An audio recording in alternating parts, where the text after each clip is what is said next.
Welcome to Audio Portraits. Today, we got a special guest, one of Calgary's most faceted artists, actor, author, visionary. Fuck, am I missing anything else? To be honest, I don't know shit about him really. I met him a There you couple go. times. Seemed like a cool guy, so I thought it'd be a good person to interview, and I'm excited to getting to know him today, man. Hell yeah, bro. Dope. So, tell us a little about yourself, Harvey. Yo, my name is Harvey. I'm a multidisciplinary artist. Hold on. What does that even mean? Yo, it's To- multi-discipline. Yeah, You know what I'm saying? yeah, Good at more than one thing. Multi-discipline. yeah. But what? Like, are you disciplined at all of them? Well, I mean, most of the stuff that I do is like self-taught, right? So I guess so. Like, I mean, I think there's like two different ones. It's interdisciplinary and multidisciplinary. So which one are you? I think the multi Nice. one. Yeah. Nice. Just like, that Kanye shit. Oh, cool. I like that. Yeah. What else? What else, man? Yo, I mean, yeah, I make paintings. I started really with like paintings, and then like I got bored of it, and then so I started doing other stuff like sculpture. I went to AU Arts to go major in sculpture, and then I dropped out and decided to it's not worth it. What made you drop out? Honestly, I just saw that they're not really teaching exactly like what, as an artist living in this era now, postmodernism with AI and all of this stuff. It's like, it's irrelevant what they're teaching It's now. a little bit stale, right? Yeah, and it's like The it's books something are that written. like is just from the past. Yeah. So that being said, like if somebody else was trying to come up as an artist, like would you advise school or would you not advise it, or is like what's your thought process on that? I mean, if like as a self-taught artist, I feel like a lot of the stuff that I really wanted to do, I already learned on my own. But when I did went to school though, I was able to expand on those technical skills Yeah. that like some things that you can't really find on YouTube. But then once you've kind of figured that all out, like you get out of there, Yeah. I feel like try it out for like a year or two and then get out of there. So you're a dropout. Yeah, I'm a dropout, college dropout. Proud to be. Yeah. Hey, but it looks like you really did a good thing for yourself being a college dropout. Yeah.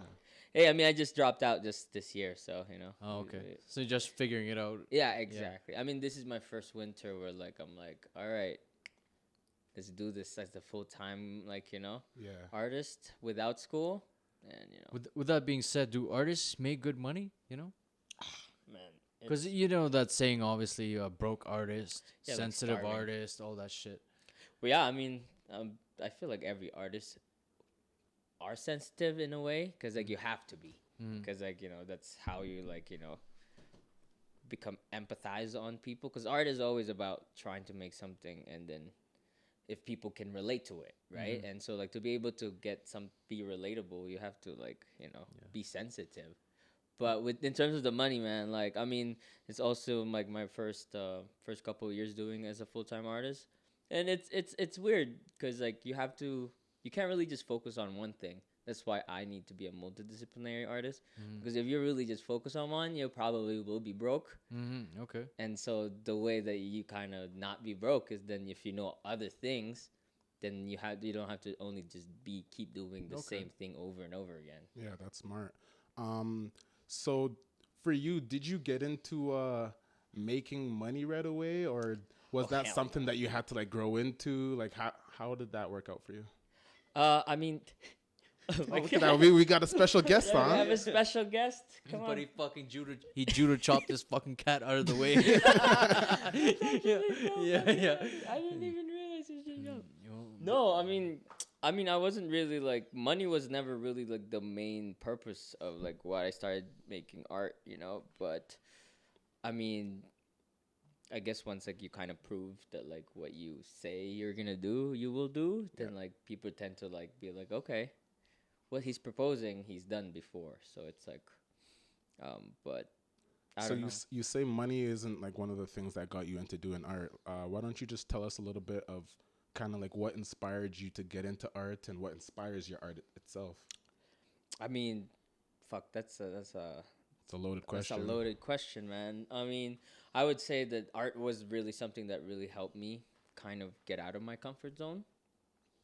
I was homeless for a long time when I was a teenager till like I turned 18, and like art was kind of like the shit that I could put my energy towards, so I won't get in jail, I won't get arrested or get murdered. Yeah. You know, and I got arrested a lot because of it, because I was a graffiti artist for a while, but then you realize, like, you know, maybe I could put that into a canvas and like sell that instead of doing it on the streets and getting arrested for it. And not Like- getting paid for it. Yeah, and not getting Yeah. paid for it, right? And I was like, So you thought of that yourself? Did somebody else guide you in wanting to do canvases? I mean, I had a lot of mentor growing up. Like, you know, when I was during that time that I was homeless, I like had so many friends who were doing art as a full-time job. Like AJ Fleur. I don't know if you guys know AJ Fleur. He's like an indigenous graffiti artist, you know, and just a lot of these graffiti cats over here that, you know, are doing it as people, and then they were teaching it to us. At the time, I was like learning a lot from how they do it, and so, you know, that's a great thing about being young and like knowing older people. Yeah. Then like you can absorb like their wisdom while Yeah. you're like still in that formative years. And then it boosts all these old guys. You know, all these old heads. They're like, oh, this guy wants to learn from me. I'm a Yeah, fucking yeah. mentor now. But like Exactly. speaking about mentors, like how important do you think having a mentor is? Do you think, you know, the typical person should find a mentor to help, you know, progress their career, or is that just something that you might need if you hit a roadblock? Yeah, I mean that's a great question. I feel like being a person that had a few mentors, I think it definitely helped me a lot in terms of my own personal growth. But sometimes it's hard to just like be like, "Yo, can I be your mentor?" It's like there becomes this like a hierarchy between you. And I feel like mentorship happens the best when there's no like teacher or student. You're both learning from each other. You know what I mean? Rather than like, oh, I'm your mentor, I'm the big boy, and you're the little bro. Yeah, for sure. Then That it makes becomes sense. Yeah. kind of toxic. You're like, oh, like you think so highly of yourself, but like sometimes you both are mentoring each other, Learning from each learning other. Yeah. from each other, right? That's Yeah. dope. Now let's talk more about the whole homeless situation. That, you know, you kind of skipped over that like it was nothing. Like, yeah, you know. So was it here in Calgary that? Yeah, it was Yeah. here. I So moved. Were you born in Calgary or No, I wasn't actually. I moved here in 2014. 2014? Yeah. Yeah, it's almost a decade now. Mm-hmm. I moved in here. My father and his family was already living here for a few years. Right. Like I have step siblings here that are all born here. Mm-hmm. Then I moved here, and then me and my dad just never like. You just never vibed, eh? Yeah, we just never vibed. Plus, like he was already out of my life since I was born, so Mhm. it's like suddenly we're like have to. Oh, link. you already had resentment for him and everything. Oh yeah. Yeah. It was a whole ordeal, right? But then I was like, I didn't move to this country to like feel depressed all along. Like you Yeah. know what I mean? I was like, I would rather be homeless than like live in a toxic environment and like not like just resent my Mhm. life. I think that's such an important topic, because a lot of people will like force themselves to be in such a bad situation because It's I think comfortable. they're comfortable in that situation, but yet it's not healthy. Like, how do you get out of a situation like that? Like, how did you get out of a situation like that? I mean, it was funny. It's crazy. Like the first time I smoked weed, man, that was the first time that I run away. I was just like, I just realized that I was like, yo, Damn. no, I'm not even kidding. Yo, like- that's wild, man. That blunt hit hard. that blunt Yeah. did. They call it the gateway drug for a reason. Yeah, you know? Exactly. man. Fuck, he opened the gates It actually and he did. bounced out of them. It was wild. But for me, I talked to like my counselor, and like my counselor was like, "Yo, that's not healthy." Like he called like children's services like my whole entire and had like a whole. They're trying to see what was the problem, right? And then they realized that it was not healthy. So I moved to like a shelter, That's and crazy. like it was like I was in that shelter for a long time, and people in that shelter go in and out because it's like it's not supposed to be a permanent. Especially as a kid, right? Oh, yeah, It's it's like a somebody youth. takes him in or so. Exactly. Yeah, a sibling or something. So I was on that ride for a while, and then yeah. But that's the thing about I think Canada too, right? Like they have these programs that help you and give you a little bit of confidence, and then you can move on. Because I feel like back home, or let's say in the Philippines, any third world country, you're a homeless person. Fuck, no one's helping you. Oh yeah. You know what I mean? You're gonna be homeless forever unless you really get your shit together. But shout out to Canada, moving to Canada. Exactly. No, this I've always said this, man. Like even though I was homeless in Canada, like it would have been 10 times harder if I was homeless in the Philippines. Mm-hmm. Yeah. 100%. 100%. So at the beginning, you were telling us that you do different types of art, canvases and sculptures. Like, how do you transition, you going from a graffiti artist to doing canvases to doing sculptures? Like, how does that process look? I feel like it's very natural progression actually. Like, when as an artist, like the 2D is like such a, you always get to like paint in this sort of way. But then with street art too, I mean, like one of my favorite artists is Cause, and like Cause like created all these action figures. And I'm from the Philippines where there's a big culture of like street art and also a vinyl toys. Have you guys like heard of vinyl toys? have, yeah. I mean, like that's what Cause is, right? Okay. It's like all of these like adult toys, but not like adult Yeah, toys. yeah. Adult toys for the we're not boys. talking about. So it's We're talking about these adult yeah, toys. Yeah. It's somebody who's got money to blow. That's what it is. Yeah, Collector's items and shit. Yeah, collector right? items. Yeah, and there, in the Philippines, there's like a big culture of that. This artist named Quix, like Quicc. Fuck, even I think I seen that shit before. Yeah, he worked with Adidas.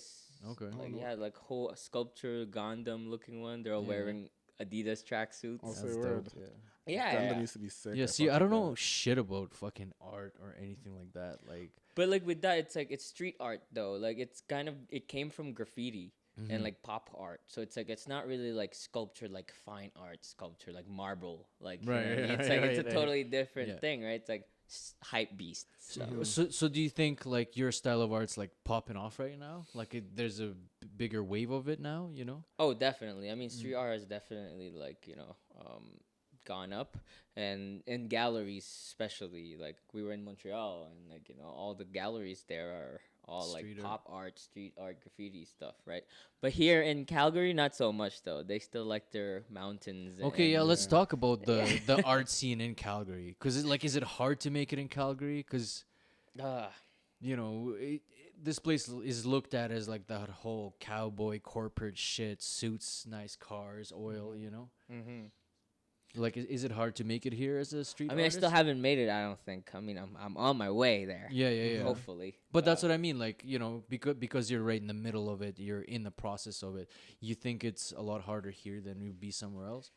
It's both yes and a no. I feel like for like bigger cities, it's like such a bigger pool of people that like it's harder to like really become, what do you call it? Like just different from everybody because there's so many people. Like here we have like what 1 million people in this place. Like, 1.2 now, I think. 1.2, We're growing. We're growing. We're growing, but Yeah. when it comes to art, right, it's just like, and even like grants and like all of this stuff. Like you go to a bigger place, then like your competition is like triple. Okay, I see what you're saying. Yeah. So Yeah. you're saying that the art world is less saturated, so it's actually somewhat better to be in a place like this? Yeah, it's somewhat better, right? Because especially like in those places, the thing that's hard to like get to as an artist, especially as a visual artist, is in commercial galleries. You know, like the ones that you'll see that they're selling like thousands of dollars of paintings, because those guys are like, once they already have like a circle of artists that they work with, they won't like start looking for anybody, right? Yeah. And when it comes to here, it's like both. It's hard everywhere. I Well, I've feel. actually been reading that art is like skyrocketing in terms of price, and people are starting to hide their money in art, other than assets or gold or. Yo, something hide your like that. money in my art. Word, man. Yeah. Yeah, but what about like online presence and prints and things like that? Have you thought about it, or is that something that you do already, or? Like prints? Did Yeah, you like say? prints, because being a local artist, obviously, you're known locally. You sell your sculptures, your street art, but some people go a little bit more commercial in that sense. Have you thought about going that way, or? I mean, I feel like I really like the tactile relationship with people. Like, you Mm, know what I mean, as Yeah. human to human. yeah, Like online is like it's like e-commerce and all that stuff. And I feel like exactly. Yeah. art is such a opposite of like an e-commerce. I mean, for my art, like I try to do like shirts and like you know, what I mean, merch. Mhm. But But still locally, still right? locally, it's Yeah. much more like because there's that relationship with the people that see. And most people, when they look at my art on Instagram, they think that oh, this is a print.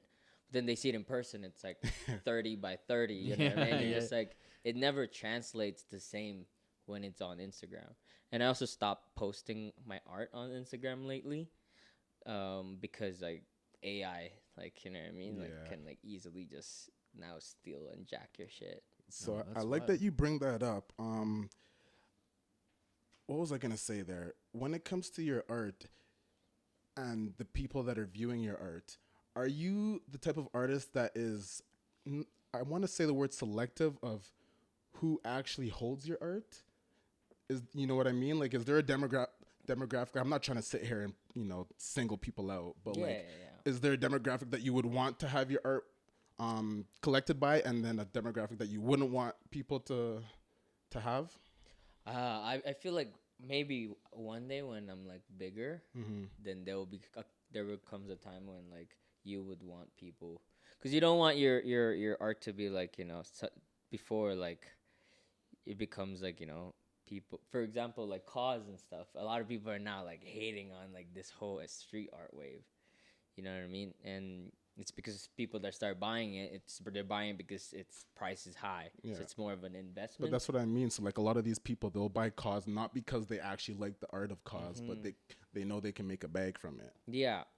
I mean, for me, art is for everybody, and so like if you Yeah, can and afford it. yeah, let's back up here because I feel like we're steering this whole conversation into like the money thing, right? Mhm. We're talking business and Yeah. art. What is it to you personally? I guess. Do you know what I mean? Like, what makes your art in a sense instead of just like a business? Like, Yeah, exactly. yeah. I'm always thought of art as like a way to like really share my message and like I mean really it's our responsibility as artists, and I think the money is just a byproduct Yeah. of that. It comes with it. It comes with it when you're doing it as a business, because it is a business, and that's hard to like separate. But at the same time, if art is all just about business, then it becomes a decoration, which is like that's not like my goal in my art. I don't want my art to just be a decorating if it matches your couch. You know what I mean? It It's should be supposed to be a feeling or something, right? exactly. It's like for me, I do. To me, I've kind of separated my art into like, this is my like secret formula. Yeah. Don't share this. Yeah. But like where like I've separated like the styles of my art. I have a style that is predominantly like for paintings, and the themes are more serious. Like it's more mythical. It's more like painting. But then I have like my commercial art, which is like it's the comic book. Comic book is like lowbrow art, right? It's like for the mass. Yeah. Like you don't go to a gallery and read comic books. You know what I mean? Fair And enough. and so the merch as well is part of that commercial, and so like to separate those art, then like suddenly like that's how you can see like this doesn't look the same from my other art because they're more like serious. Yeah. I don't know if that makes any sense. I get you. I feel like you're kind of curating your art towards a specific thing, Like a rather market than or something. yeah, rather than just putting anything out for everything. Yeah, exactly. Okay, cool. So you just talked about your comic book. I wanted to talk to you about that. Like, how did your What your is this comic book? Yeah, like how did that come to be? Fuck, man, and that's also a loaded question. I've been working on this He comic hit book. this blunt and Yeah. His third eye open. Yeah, He's yeah, like, and yo, then comic book. Yeah, I run away. And yeah, then you the ran next away and time- just fucking drew up a comic book, man. No, this comic book was like I've been working on this for like 3 years now. So it's like the longest project I've ever worked on ever, and it's crazy because there's no instant gratification when it comes to like long-term projects like this, right? Yeah.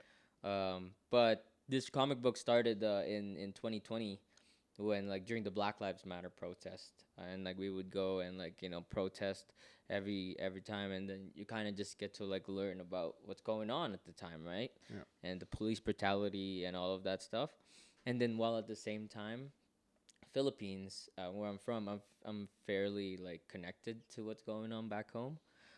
It was the same thing that was going on. There's a lot of Oh, police brutality, At a the lot same of time. at the same time, like at the Wow. same time, and then there was a lot of protests going on, and then they created this law called anti-terror bill in the Philippines at the same time as Black Lives Matter. What is that for the people that don't know? Anti-terror bill is this law that would essentially give the government power to arrest you and tag you as a terrorist if you are speaking against the government. Really? So it's like anti-terror because like Yeah, Like- that's what I heard.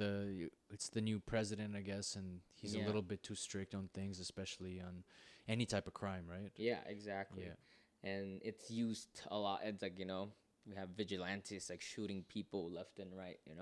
And so during that time, I was just like, as an artist myself who wants to take art seriously, I've like realized that like what our responsibility is like to talk about these things because who else is gonna talk about it? Yeah. Like no one's gonna talk about it because they get called terrorists if they do.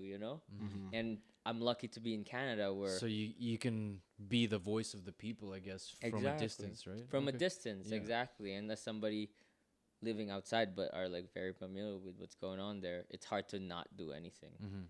So you would say that a lot of your art is influenced by your life, and not only your life, but the things that are happening around your life, and Yeah. and indirectly or directly.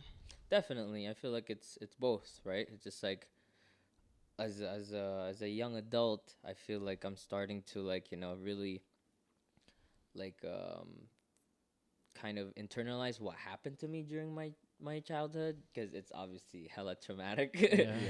Yeah. And so like this is my way of like therapizing myself through art, right? But then at the same time, those things that happened to me when I was a kid, they're not isolated incidents.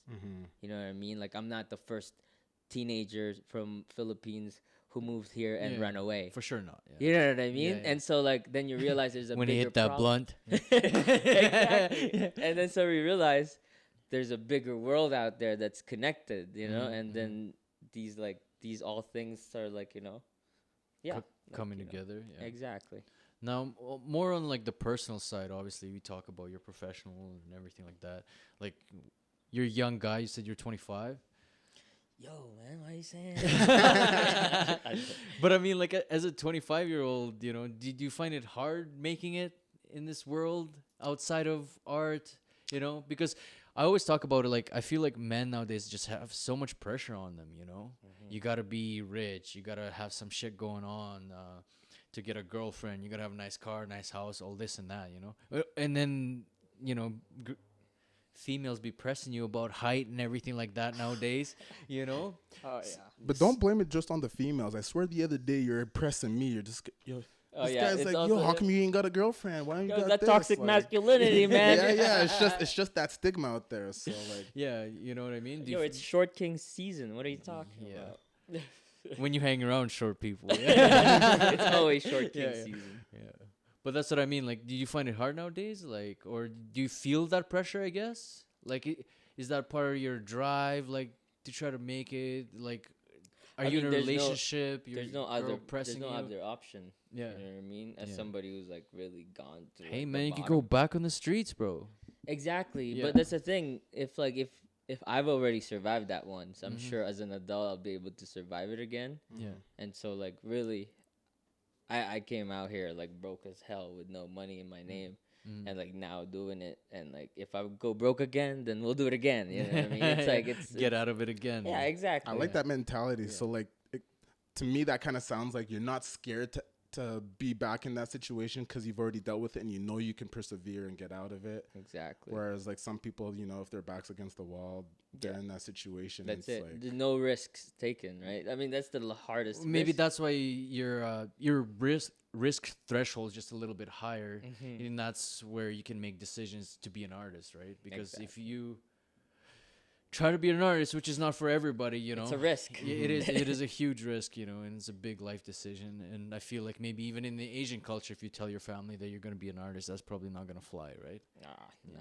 What's the next thing for you now? For me, honestly, I take my world month by month. You know. Yeah. I mean, I'm hoping in November I'm gonna be actually launching our comic book first issue. Nice. We were supposed to launch it a month ago, Mm-hmm. but we had mad delays. You know, because there's a typhoon in the Philippines, and our main illustrator is based off of there. So we're just like, but we're one page away. We're gonna be doing our release in Esker Foundation with Book at Esker, and we're gonna hoping to also release the first episode of the documentary of the making of the comic book. Which my homie Vince shot a lot of the footage. Vince Foucault, shout out Vince. Yeah, exactly. And we were there this year together. You know, fucking turned up in the Philippines. So do you think you'd stay in Calgary for a while? Because you did mention talking about moving to Philippines or buying a place in Philippines or something, you know? Yeah, definitely. I mean, my goal is like to move back in the Philippines in like 5 years, and like that, but slowly like build my network there before that. So like stay there for. So when was the last time you were in Philippines? In May. Sorry, like when was the last time you lived in Philippines before you moved to Canada? Like what age were you? Oh, I was like 14, 15, something along those lines. Yeah, and so I have an interesting, I guess, an experience because I thought the same thing. So when I was in my early 20s, made some real estate moves. I sold a house, made some good paper. I was like, I'm moving back home, you know, because I visited. Where's back home? Central Asia, Kyrgyzstan. So I was like, you know, when I visited, I just had such good feelings. But I moved there, took all my money. I was like, I'm gonna start businesses. I'm gonna do this. I'm gonna do that. I'm gonna buy a place.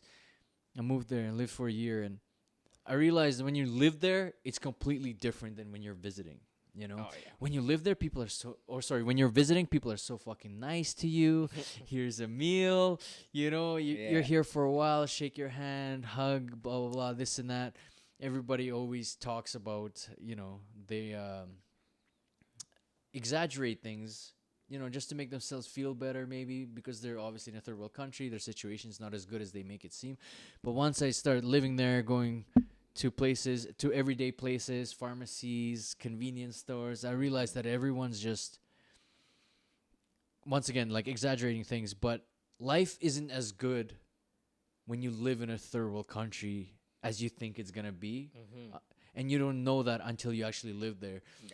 But your dreams are like, you know, because you see all the nice stuff, and unfortunately, I moved there and I hated it. Even like the healthcare, when my family was getting sick, they couldn't get any healthcare, and I was like, man, in Canada, you just walk into a clinic, walk into a hospital, they take care of you, right? But when your family member's sick, there's no doctors around, you're like, holy fuck. That shit's actually crazy to me. This place sucks, man, you know? I mean, that's the thing. I feel like we don't really, that's why we move out of there in the first Exactly. place. And then your family tells you, dumbass, you're moving back? For me, it's just to save money, yo. I'm like, the inflation out here is getting out crazy. But the inflation I totally is feel crazy. that. But you know, our world too over there, it's like, it's a great spot when you have money. It's not a good spot when you don't. Exactly. Yeah. Or you know, the average salary is $300 or something, right? Yeah. And then you know, you go from making whatever you're making to making $300 a month in a third world country just to live like them. It just doesn't make sense. Right? Yeah.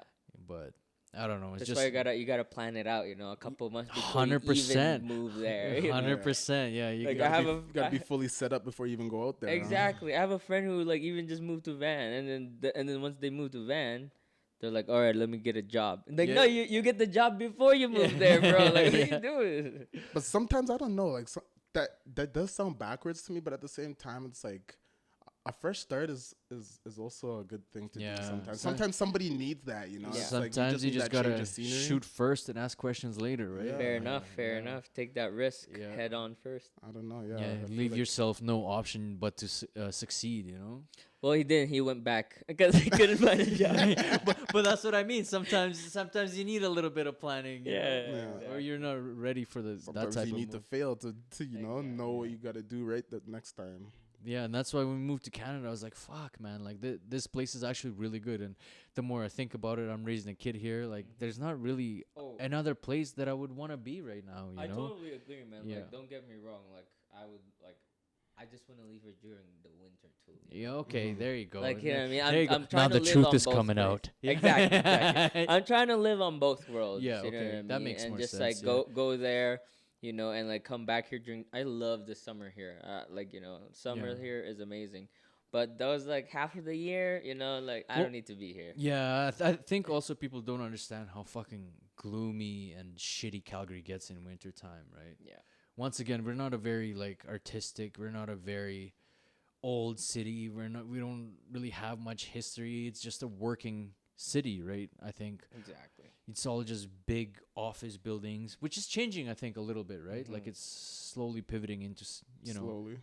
into more Yeah, artistic. Stampede wasn't bad this year, Yeah, It was- Stampede's not a regular Stampede no more. Yeah, it's, more it's a of music festival. Well, they Yeah, call. exactly. I heard they called it Coachella now. Oh shit! I was Renamed definitely- Stampede, I was yo. definitely calling it Coachella during Yo, the yeah, time. yeah. But you were on stage too, right? You were hyping with your camera there, Yeah, a little bit, jumping a little up and bit. down. Yeah. Now, do you live by yourself? No, I live with my partner and my baby cat right there. Nice. Now, by partner, is it Yeah, it's my girlfriend. and okay? so- Yeah. No, I just wanted to know, because He wasn't sure if it was a male or Yeah, female. yeah, I like- just- Oh yeah, you- I heard like when I say partner. Oh, you're I just automatically assume, They thought partner is.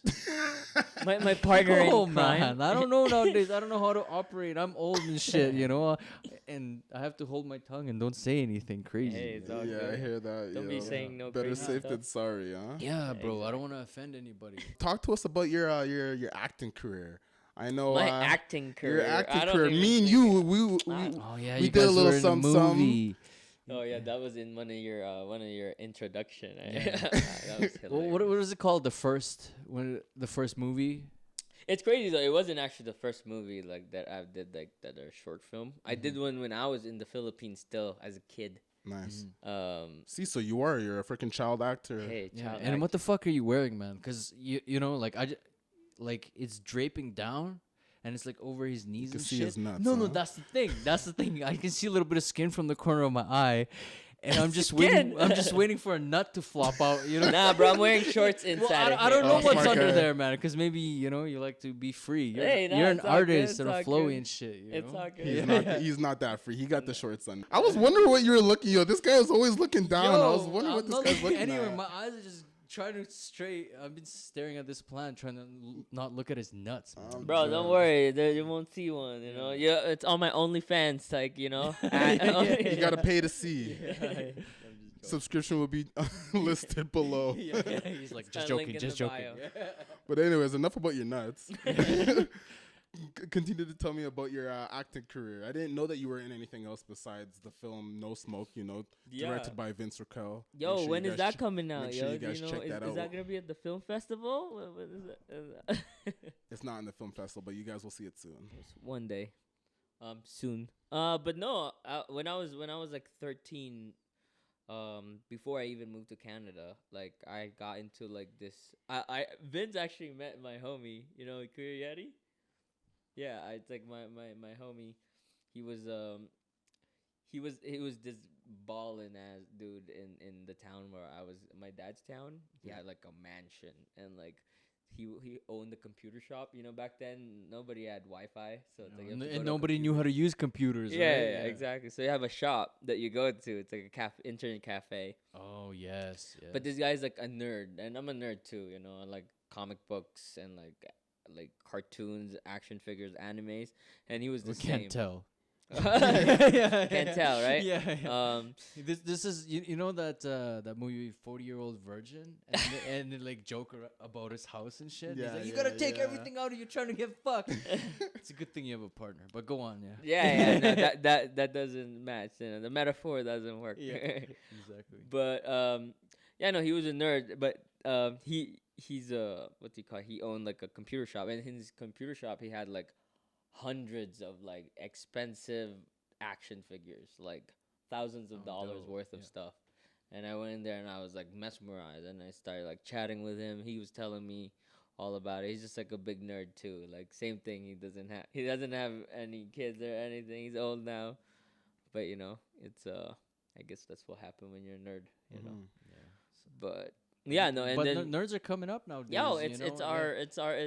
it's a come up. Yeah. You know? It's a come up Yeah. out here. Oh, you're claiming the nerd name, hey? Hell yeah, I'm definitely a nerd, man. Yeah. Like there's like come on. Yeah. Everything that I do, I would get bullied if I was in high school. Right now. Like literally. Everything you do, eh? Everything I do, I'd be like, "Who's this loser right now?"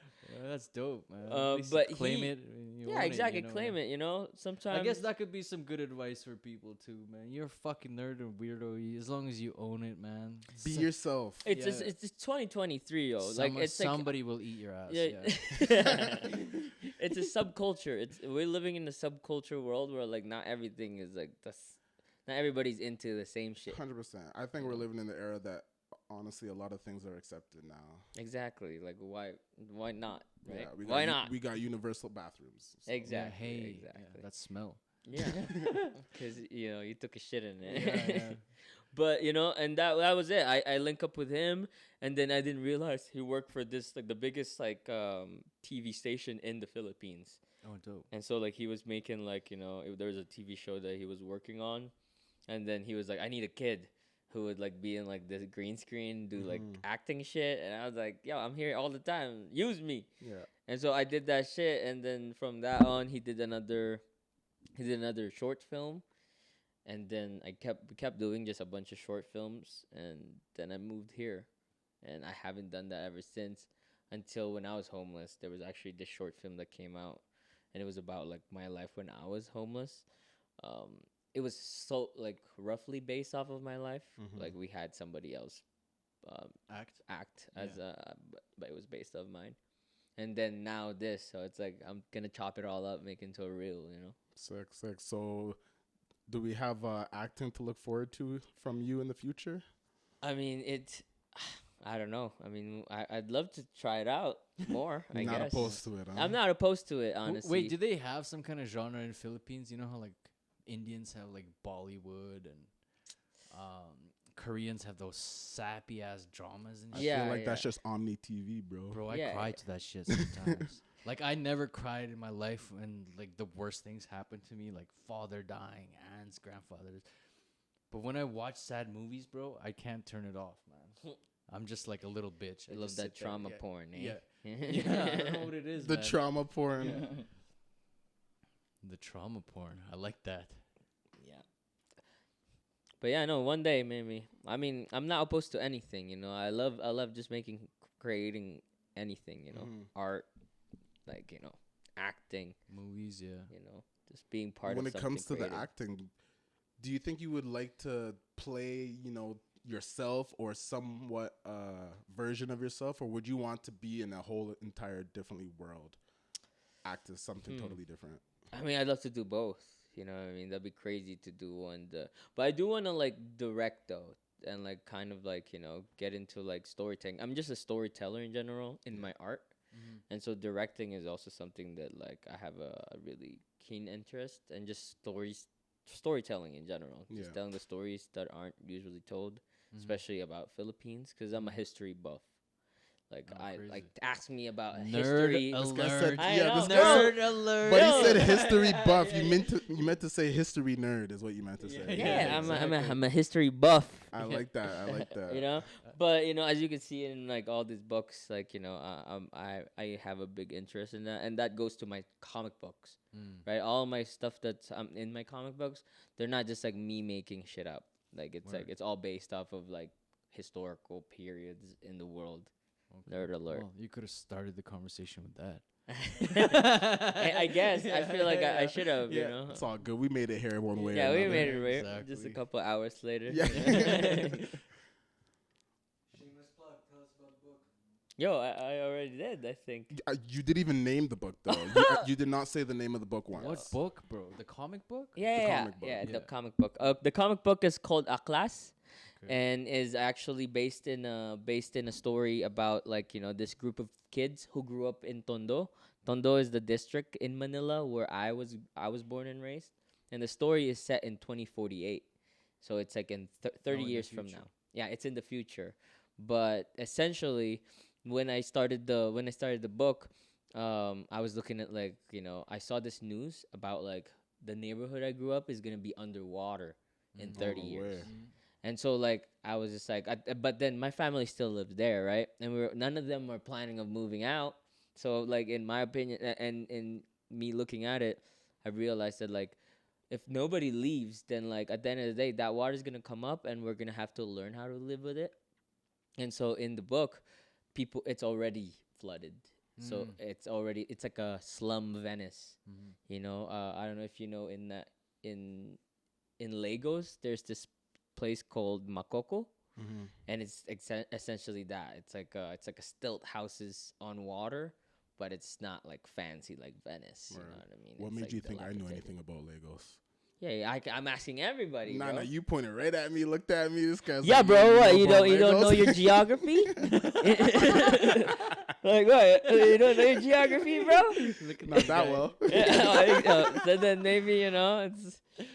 But yeah, and it's about that. But what got me really interested in making the story was because at the same time that the place is sinking, they're trying to build this building called Horizon Manila, and it's like a reclamation island across from it.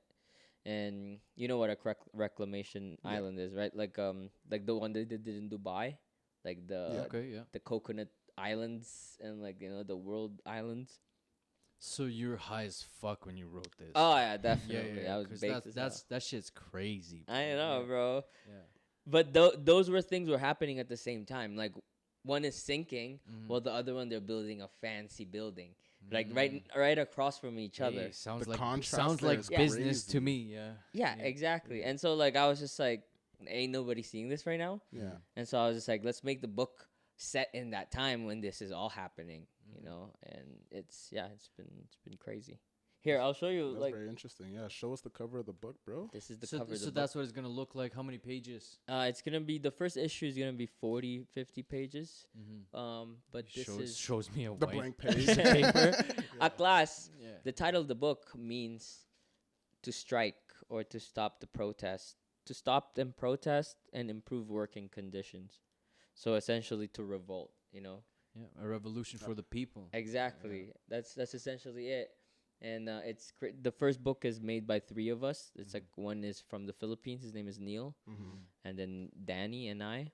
So the whitest names, okay? Yeah. I mean, you know, we're It's crazy to me that you guys were making fun of my introduction, and I literally called you a visionary, and like this is what I see. hey, bro. Thank you. This is the map of the whole place. You know, they're This all is dope. I actually been to a lake. It's called Pointing a Isikul little Lake, bit more at that camera. and they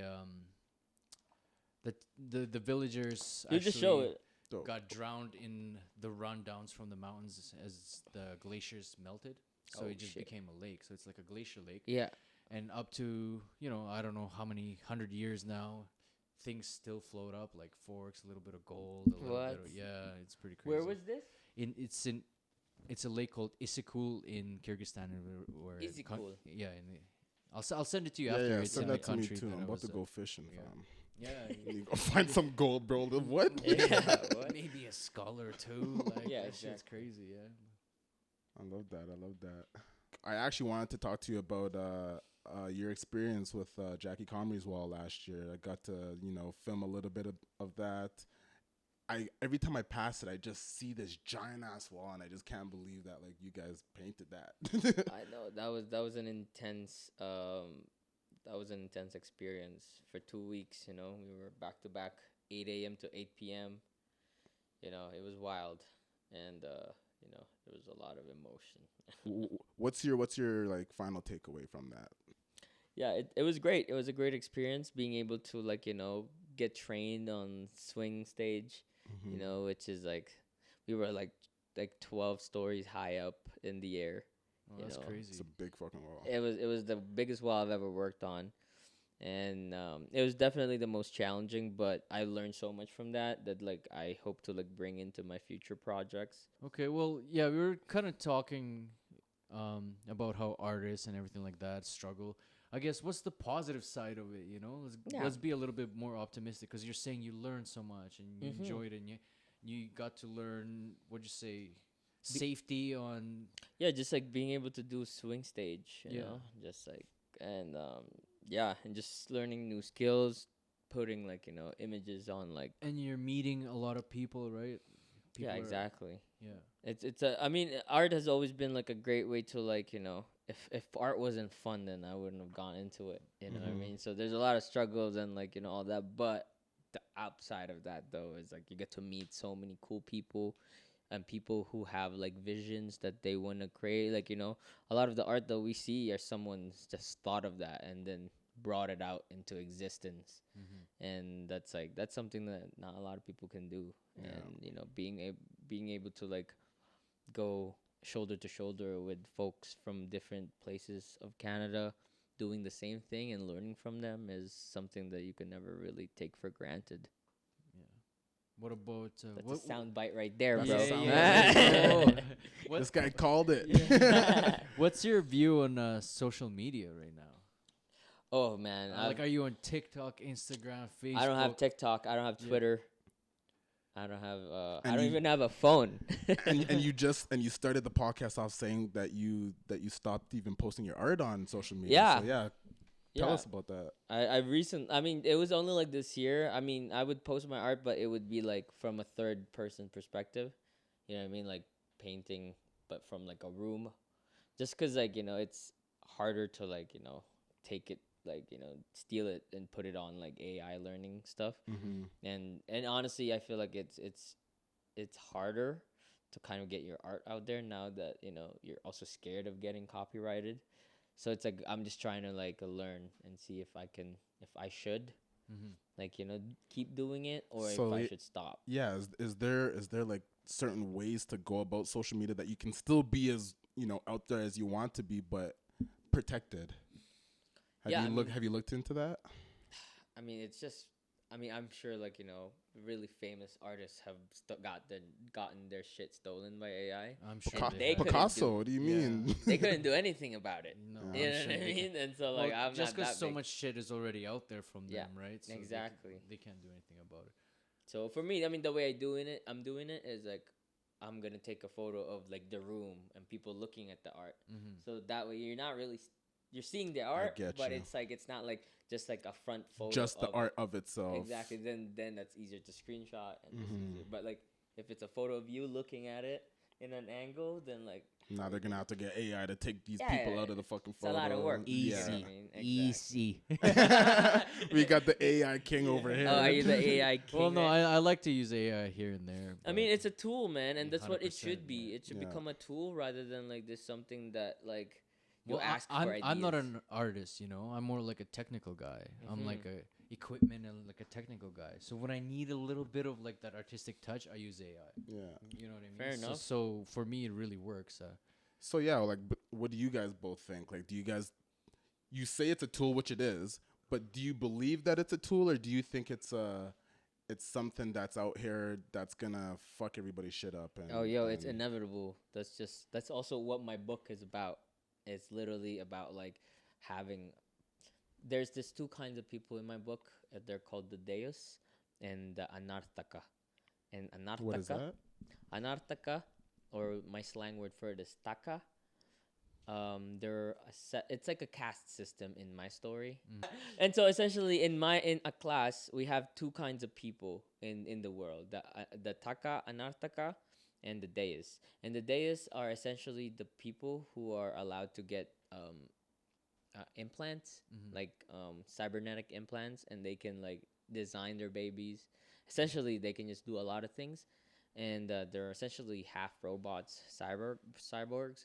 Well, the Anartaka people, they're the people who are used to be the working class, but they're not anymore because everything has been automated, and so that's why did they get pushed down or did they get pushed up?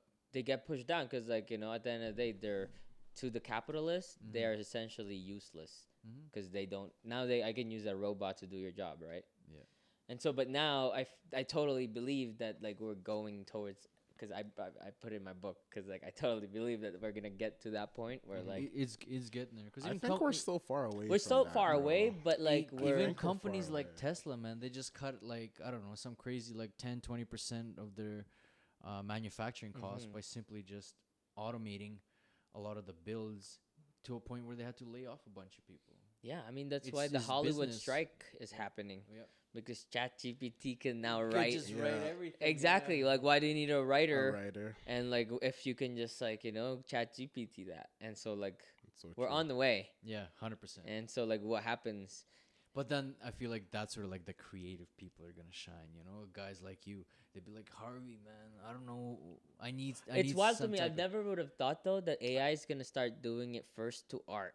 Like that was the last thing that I was like, oh, AI is gonna like start do like the mundane shit, like become an assistant or like be like a fucking nanny but robot. You know what I mean? Yeah. But then like but then like you saw that it was art right away, and the music, and then like those are the things that like we were like those are inherently human, but not anymore. And you know what else is fucking weird, which weirds me the fuck out, is that when AI came out, it came out simultaneously so fast, and like it hit so hard and just took over everything. Yeah. Like whoever was sleeping on it waiting to release it must have just been like Open AI, man. Open AI. Yeah, is man. on That's some the thing shit. with the AI. It's like just like how you said how fast it came out at that rate. Just think about how it's just gonna double over time. I feel like it's gonna double today and then Just 4 keep times that doubling, and then yeah. 8 times that. Have you guys heard of this? double it and pass it. Have you guys heard? Double it and pass it. Have you guys heard of this ideology? It's called accelerationism. No, I haven't. Well, I'm putting you guys on. Okay, let's It's listen. on. So I like accelerationism was a philosophy that created by Nichol, and it was essentially a philosophy that said that because capitalism is like the main thing, and like it's easier to imagine a world that's post-apocalyptic than to imagine a world without capitalism. Word. And so because of that, some people are trying to accelerate capitalism to the point that it can collapse on itself.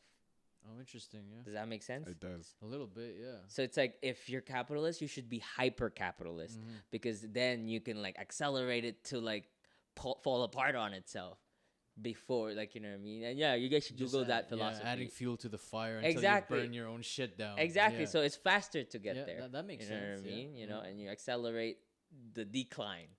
So Damn, that's interesting. yeah, I'm gonna go look that yo, up later look when that I go up, home. bro. I'm putting you on. It's wild, and it's very bad. Don't think of it like think of it as like you should like learn the opposite ideology. So Yeah. Now, You when don't you follow read them. things like that, and obviously because you see these things happening around you, are you trying to mold yourself around it? Are you trying to learn from it, or are you just gonna be that hard-headed guy that's gonna try to fight the system the entire way through?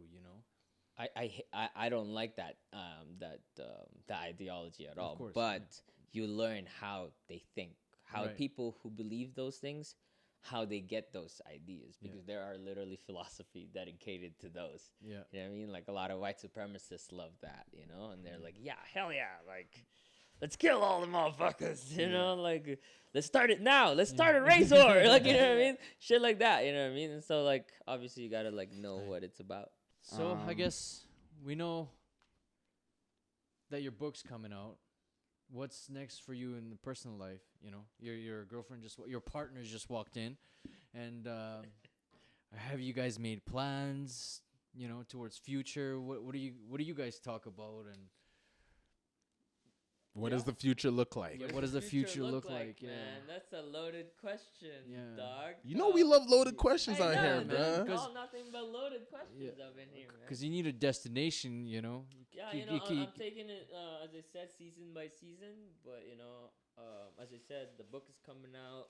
And, you know, it's wintertime. So wintertime is to, just, like, you know, start making new art and, like, getting into the lab and just, like, making more stuff for next year. Yeah, as I said, going to the Philippines, you know, continue working on the graphic novel and continue loving my girlfriend and my cat. Hey, I love that. I love that. sounds like a good life to me. Where can people find you?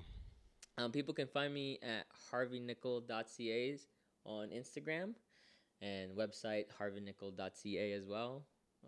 And YouTube at Aklass Comics. And also for Instagram for Aklass is Aklass Series. Nice. Well, I wish you luck in all your endeavors. Thank you for having me on your Keep podcast. killing it, bro. Put me on your podcast, bro. Always, bro. Always, always. It was a pleasure, my we'll man. see you soon again, you know. Yes, sir. And that's the pod. That's the pod.